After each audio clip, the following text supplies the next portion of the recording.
दिहेग की मारूफ समाजी शख्सियत अकबर अली कुरैशी मरहूम के साहबजादे साकिब अली कुरैशी ने दिहेग में ईद मिलन पार्टी के साथ अपने बेटे महराज कुरैशी की रस्म अकीका पर शानदार तकरीब का इनेकाद किया।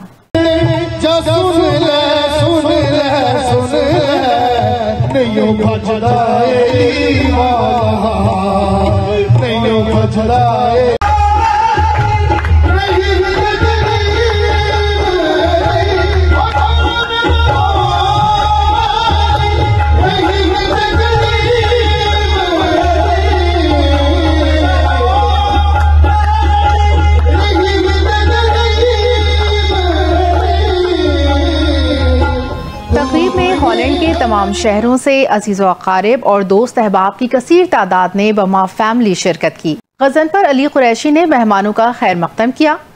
इब्राहिम खान शाहज़ेब खान ने तमाम इंतज़ामी उमूर में मुआवनत की। इस मौके पर शाम 84 घराने के नामवर गुलकार शहजाद अली खान ने कासिम अली खान और राशिद अली खान के साथ कव्वाली का शानदार प्रोग्राम पेश किया।